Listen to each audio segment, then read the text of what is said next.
lac de Génézareth. Il vit 2 barques qui se trouvaient au bord du lac. Les pêcheurs qui en étaient descendus lavaient leurs filets. Il monta dans l'une des barques qui appartenait à Simon et demanda à celui-ci de quitter le rivage et d'avancer un peu. Puis, il s'assit et de la barque, il enseignait les foules. Quand il eut fini de parler, il dit à Simon: « Avance en eau profonde et jetez vos filets pour attraper du poisson. » Simon répondit: « Maître, nous avons peiné toute la nuit sans rien prendre, mais sur ta parole, je vais jeter les filets. » Ils le firent et ils capturèrent une grande quantité de poissons. Leurs filets se déchiraient. Ils firent signe à leurs camarades de l'autre barque de venir les aider. Ceux-ci vinrent et ils remplirent les 2 barques au point qu'elles enfonçaient. À cette vue, Simon-Pierre tomba aux genoux de Jésus en disant: « Seigneur, éloigne-toi de moi, car je suis un pécheur. » C'est que l'effroi l'avait saisi, lui et tous ceux qui étaient avec lui, devant la quantité de poissons qu'ils avaient pris. De même, Jacques et Jean, fils de Zébédée, qui étaient les compagnons de Simon, Jésus dit à Simon: « Sois sans crainte, désormais ce sont des hommes que tu auras à capturer. » Ramenant alors les barques à terre, laissant tout, ils le suivirent.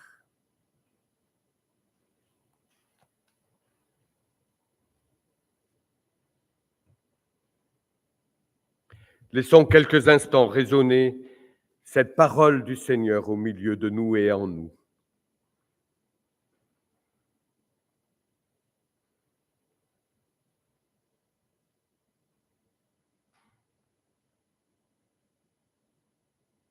Seigneur, ta parole est la vérité. Sanctifie-nous par la vérité. Amen. À l'instar de Pierre et de ses acolytes pêcheurs, ce matin, nous sommes invités à nous laisser emmener vers des profondeurs peut-être non encore visitées. En ces temps où notre Église, souvent imagée par une barque, en espérant que Jésus y ait trouvé place, en ces temps où notre Église, comme notre monde et parfois nos vies personnelles, s'avance sur des eaux parfois mouvantes, voire en eau trouble, et en même temps, en ces temps qui sont pleins de promesses, cela m'apparaît vital et vivifiant que d'aller vers ces eaux profondes dont l'Évangile nous parle. Mais ceci sans jamais oublier que l'Évangile, comme d'ailleurs nos vies personnelles, commence là où se situe ce récit, dans une rencontre vivante et sans cesse nouvelle avec le Christ. Il ne s'agit pas de savoir des choses sur le Christ, il s'agit de vivre en relation avec, de nous laisser rejoindre par le Christ dans cette rencontre qui est toujours nouvelle. Et ce qui me frappe ici, c'est que c'est finalement dans l'humilité des tâches quotidiennes, là où on lave les filets, là où on exprime parfois sa déception devant une pêche infructueuse, là où on se réjouit parfois des réussites, que la foi peut naître, que l'Église peut advenir, parce que Jésus vient nous rencontrer là, au cœur de notre quotidien. C'est donc dans le labeur de chaque jour, pour pêcher du sens à notre vie. C'est au détour des gestes répétitifs qui parfois risquent de ne plus nous étonner, voire même de nous agacer, que surgisse un visage, une parole, et que notre horizon tout à coup vient s'élargir. Alors je vous invite à parcourir avec moi ce récit à partir de quelques mots-clés, commençant tous par la lettre P. Parole, profondeur, peur et pécheur, pécheur des vivants. Commençons par la parole d'abord, parce que justement cette parole, elle est au commencement de tout. La foule qui presse Jésus au bord du lac de Génézareth est avide de cette parole reconnue pleine d'autorité, cette parole qui crée la vie, qui tranche dans le tohu-bohu, le bazar de l'existence, et qui est donnée là, au cœur d'une stérilité de l'existence, pour ouvrir une voie nouvelle à travers les cailloux du chemin. Cette parole, elle ne retourne jamais à Dieu sans avoir fécondé la terre. C'est en ce sens qu'elle est pleine d'autorité. Elle est parole d'auteur. Elle crée la vie, la nouveauté en et pour qui la reçoit. Cette parole, lorsqu'elle rejoint et rencontre l'homme, le fait devenir, le façonne au plus profond de lui-même. Mais ce qui est intéressant ici dans ce texte, c'est que pour que cette parole soit audible par tout un chacun, pour que cette parole échappe à la pression des attentes et des désirs de cette foule, Jésus prend de la distance avec cette foule. Il reste à distance des projections et des récupérations de la foule. Et c'est pour cela que Jésus demande à Pierre d'avancer un peu dans l'eau, dans sa barque qui devient une chair. Il prend de la distance avec les désirs de la foule. Et certainement que ce matin, nous sommes tous venus avec des attentes, des désirs. Ah, si Jean-Paul pouvait prêcher comme ci ou comme ça. Et si sa parole pouvait me rejoindre comme j'ai envie qu'elle me rejoigne. Eh bien, moi aussi, il me faut prendre de la distance avec vos désirs et vos attentes, parce que je ne suis pas là pour répondre à vos désirs et vos attentes. Mais je suis là, nous sommes là ensemble pour accueillir une parole qui nous vient de Jésus, du Christ lui-même. Peut-être que chacun de nous, et moi avec vous, nous sommes appelés à être une barque au service de Jésus-Christ, dans laquelle la parole de Dieu puisse être partagée, proclamée, pas pour nous-mêmes, mais pour beaucoup d'autres. Faut-il encore que cette barque soit disponible pour y accueillir le Christ? C'est ainsi donc que la parole de Dieu reste toujours libre, souveraine, parole d'autorité créatrice. Et voilà qu'à partir du moment où il termine son enseignement à la foule, Jésus adresse une parole plus spécifique à Pierre, lui ordonnant d'avancer en eau profonde, d'avancer vers de nouvelles profondeurs. Et c'est là, je crois, le deuxième mot-clé de notre récit évangélique de ce matin. Profondeur. Avec ses compagnons, Pierre a pêché toute la nuit. Et le texte nous dit, sans rien prendre. Les filets sont vides. Le constat est donc peu rassurant. Ils ont là affaire à un échec cuisant, eux pourtant les pros de la pêche. Et ils m'ont fait penser au temps où pour moi aussi, je me suis retrouvé avec de la peine plein le cœur et le corps, avec parfois le sentiment d'avoir peiné pour rien, avec le sentiment de n'avoir pour fruit que du vent, de la vanité. Certainement que pour nous aussi, vous aussi, cela vous est arrivé d'avoir cette impression que finalement, à quoi bon? Il est des temps où la fécondité semble s'absenter de nos vies pour laisser place à la stérilité. Des temps de désert, d'incertitude, où les relations s'enlisent, les élans se brisent, et où l'on en arrive à se demander à quoi bon. Et ce qui m'interpelle ici, c'est que c'est dans ce contexte-là, pour Pierre et ses amis, c'est dans ce contexte-là que une parole surgit, une parole qui, au lieu de réconforter, apaiser, consoler, caresser dans le sens du poil, n'a rien de confortable. Parce que cette parole, elle les déplace à nouveau. Elle leur demande d'avancer encore, de rejoindre à nouveau une profondeur telle qu'elle peut faire peur. Jésus propose à Pierre, en effet, ni une autre voie, ni un changement de profession, mais il l'invite à aller plus loin, plus profond, à la place qui est la sienne, à larguer les amarres, à ne pas se laisser retenir par ses sécurités de la rive ou par ce qu'il connaît de son métier. Il lui demande d'avancer au large, là où l'eau paraît plus sombre, là où souvent il y a plus de vagues, là où tout paraît mouvant et où les repères se perdent. Et lorsqu'on sait que le lac, la mer, dans la Bible, est symboliquement le lieu où règnent les puissances du mal, on comprend que les profondeurs vers lesquelles Jésus invite Pierre à se rendre soulèvent des angoisses, des peurs en lui. Je dois vous dire que je n'aime pas les profondeurs. J'aime avoir pied là où je suis quand je vais dans l'eau. Je nage un peu, mais j'aime avoir pied parce que c'est tellement rassurant de savoir où l'on met les pieds.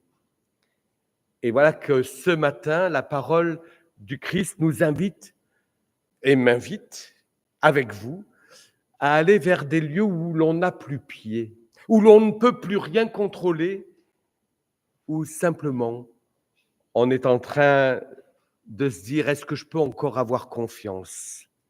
La parole de Jésus nous invite à sortir de nos zones de confort, peut-être justement pour apprendre à ne pas nous faire confiance à nous-mêmes, mais à lui faire confiance.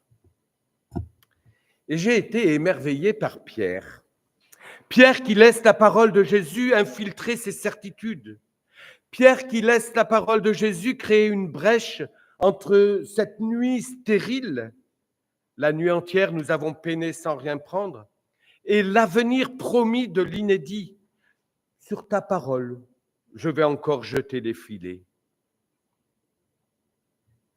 Peut-être que ce que Pierre voyait l'aurait conduit plutôt à la méfiance, mais il risque là la confiance. Il risque la confiance sur la seule parole du Christ. N'est-ce pas ce que nous demande la parole? Aller au large de nos certitudes, aller au large de ce qui nous retient parfois captifs, prisonniers, nous laisser déplacer, oser regarder vers les profondeurs même de nos propres vies, ces pans de nous-mêmes que bien souvent nous préférons ignorer et les laisser venir à la parole. Dans ce chemin solitaire de Pierre, qui est avancé vers les eaux profondes, vers les profondeurs, Pierre ici en appelle aussi à la solidarité des autres, afin que ce qui remonte dans les filets alourdit sa vie au point de risquer déchirer les filets et le faire sombrer, puisse être remonté, non pas par lui-même, mais avec l'aide d'autres. Et peut-être qu'ici, il y a une question qui nous est posée. Est-ce que, comme Pierre, nous savons faire signe, faire confiance au savoir-être, au savoir-faire d'autres, quand nous sommes débordés par ce qui arrive d'inattendu? Savoir aller vers les profondeurs, œuvrer communément peut impliquer une surabondance insoupçonnée, une pêche plus que fructueuse, qui est celle de la vie, alors qu'elle semblait en train de couler en nous et entre nous. J'ai vécu cela en cette fin de semaine. Jeudi soir, après le conseil, j'ai découvert un mail douloureux pour la vie de toute l'Église au niveau national, de notre Église protestante unie. Ça m'a très profondément touché. Et dès le matin, parce que je fais partie d'une commission quelconque au niveau national, nous avons été plusieurs à nous contacter, les uns les autres, par mail, par téléphone. Et tout à coup, alors que je sentais qu'il y avait quelque chose qui pouvait en tout cas sombrer, il y a eu une espérance qui est née. Une espérance qui est née parce que je n'étais plus seul face à cette difficulté, qui ne me concernait pas complètement personnellement, qui concernait plus l'Église au niveau national. et nous avons mis en route des choses ensemble pour ne pas nous laisser justement crouler, mais pour garder espérance, pour nous tourner vers la vie, pour petit à petit simplement dire la vie est toujours devant. Peut-être il nous faut simplement nous tourner vers le Christ présent, nous mettre à l'écoute de sa parole pour trouver des possibilités, ouvrir du possible dans un temps, face à une situation qui était très difficile. C'est ainsi que, pas à pas, et je le fais encore aujourd'hui, il m'est donné de passer d'une peur qui pourrait m'écraser à un chemin de vie ouvert quand même. Mais malgré tout cela, la peur surgit chez Pierre. Cette même peur qui avait envahi Ésaïe, le prophète, lors de sa vocation.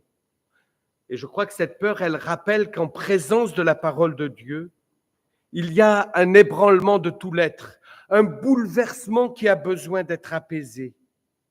Pierre a peur devant ses filets pleins à craquer, parce que justement tout cela le dépasse radicalement et c'est incontrôlable par lui. Et nous n'aimons pas ce qui est incontrôlable. Jamais, jamais Pierre n'aurait imaginé qu'en ces profondeurs-là puisse receler un tel foisonnement de vie.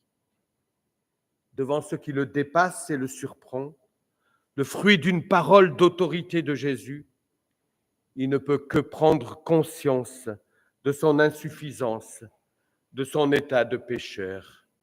Il réalise qu'en vivant par lui-même, il est passé à côté de sa vie, il a raté la cible. C'est la présence de Jésus à ses côtés qui lui devient parfois même insupportable, source de peur, justement parce que finalement il se sent tellement indigne. Mais face à ce sentiment d'indignité qu'éprouve Pierre, Jésus répond par une invitation à sortir de sa peur, à aller vers les autres pour aller à la pêche aux vivants. Et c'est là le 4e mot qui retient mon attention. Désormais, ce sont des vivants que tu pêcheras, lui dit le Christ. La pêche miraculeuse qui survient lorsque Pierre accepte d'aller vers les profondeurs sur la parole de Jésus-Christ préfigure, je crois, une autre pêche divine, celle de la parole prêchée, partagée, qui portera beaucoup de fruits, qui permettra à beaucoup de découvrir la vie que Dieu promet et offre. À Pierre qui vient de faire l'expérience de la richesse abondante des profondeurs, cette mission-là est confiée. À Pierre qui se sent tellement indigne, c'est à lui que cette mission est confiée par Jésus le Christ. Et c'est ainsi, je crois, que la parole d'autorité de Jésus le fait devenir disciple, apôtre, ce qui signifie envoyé, à partir de la pêche qu'il connaissait si bien, non pas pour lui-même, pour sa propre vie, mais pour la vie de beaucoup d'autres. Oui, Pierre ira à la pêche aux vivants au nom de cette parole du Christ. Je crois, chers amis, que Dieu nous demande à chacune et chacun, et Dieu demande à notre Église de larguer les amarres si protectrices qui font que l'on ne sort jamais de notre terrain bien connu, mais qui nous retiennent prisonniers dans nos certitudes, qui nous empêchent de suivre le Christ, de partager sa parole, de pêcher des vivants pour le royaume et pas que pour l'Église locale. S'il était temps à notre tour d'aller vers de nouvelles profondeurs, non pas parce que nous en serions fort capables, non pas parce qu'aux yeux de certains, nous sommes une Église qui vit et qui est pleine de dynamisme, non pas parce que nous n'aurions même pas peur, mais juste par obéissance confiante à la parole de Jésus. Je crois, chers amis, que c'est ça la foi. C'est prendre le risque d'aller là où nous n'avons pas pied, là où nous n'avons pas encore péché, là où seule la confiance en la parole de Jésus nous entraîne. Je crois que c'est le seul moyen pour que notre quotidien, parfois bouleversé, pour que notre vie d'Église qui cherche sa voie devienne porteuse de fruits, pas pour elle-même, mais pour le royaume que Dieu promet et qui est là aujourd'hui.